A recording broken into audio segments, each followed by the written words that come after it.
সুপ্রিয় দর্শক শ্রোতা ভাই বোন, লাইলাতুল কদর বা শবে কদর এটা সারা পৃথিবীর সব অঞ্চলে একযোগে একসঙ্গে একটা রাতেই হয়, নাকি এক এক অঞ্চলে মানুষের লাইলাতুল কদর এক এক রাতে হয়ে থাকে? এ বিষয়ে আমরা অনেককেই প্রশ্ন করতে দেখেছি।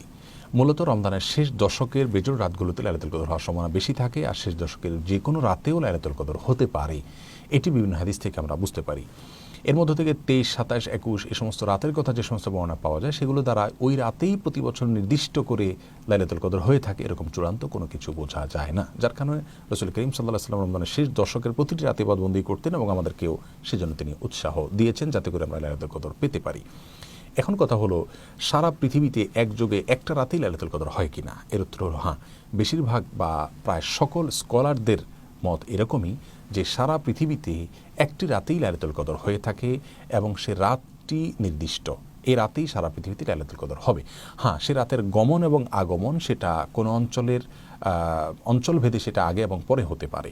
যেমন কথার কথা, আজকের যে রাতটি এখন আমরা যে রাতে রয়েছি, এই রাতটি পাক ভারত মহাদেশের মানুষের জন্য বেজোড় একটি রাত, 23তম রাত। কথার কথা, এই 23তম রাতে যদি এবছর লাইলাতুল কদর হিসাবে আল্লাহ সুবহানাহু ওয়া তাআলা রাতকে নির্ধারণ করে থাকেন, তাহলে এই রাতটি পৃথিবীর প্রত্যেকটা অঞ্চলে তো ঘুরে ঘুরে আসবে 24 ঘন্টার ভিতরে। এই রাতটি যে অঞ্চলে যখন আসবে, সেটা আমাদের রাত শেষ হওয়ার কয়েক ঘন্টা পরে শুরু হোক অন্য কোনো অঞ্চলে, অথবা আমাদের রাত শুরু হওয়ার আগে কোনো অঞ্চলে শেষ হয়ে গেছে, এই রাতটি 24 ঘন্টার ভেতরে যে অঞ্চলে যখনই থাকবে তখনই লাইলাতুল কদর হবে। এবং ফেরেশতাদের আগমনের কথা বলা হয়েছে, যখন যেখানে রাত হবে সেখানে ফেরেশতাদের আগমন এর বিষয়টি ঘটবে।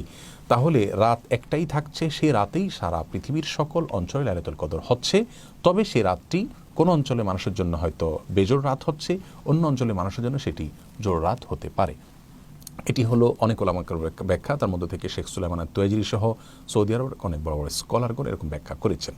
এর বাইরে কোনো কোনো ওলামা ইকরাম অবশ্য ভিন্ন কথা বলেছেন। তারা বলেছেন যে আল্লাহ সুবহানাহু ওয়া তাআলা কোনো একটি রাত কোনো বছরের জন্য চূড়ান্ত করেছেন। কথার কথা, এবছর 25তম রজনীতে লাইলাতুল কদর হবে, বেজোড় রাত 25তম রাত।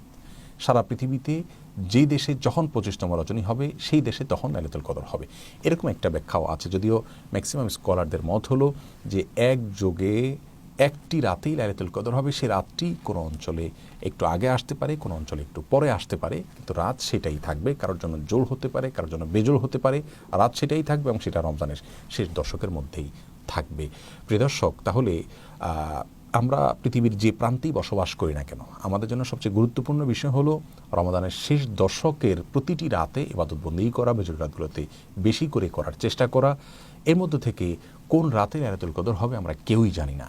অতএব এক এক অঞ্চলে এক এক রাতে হচ্ছে নাকি একই রাতে হচ্ছে, এ বিষয়ে জানা আমাদের জন্য যতটা গুরুত্বপূর্ণ, এর চাইতে অনেক বেশি গুরুত্বপূর্ণ হলো আমি যেখানে অবস্থান করছি সেখানে রমজানের শেষ দশকের প্রতিটা রাতে ইবাদতবন্দি করার চেষ্টা করা।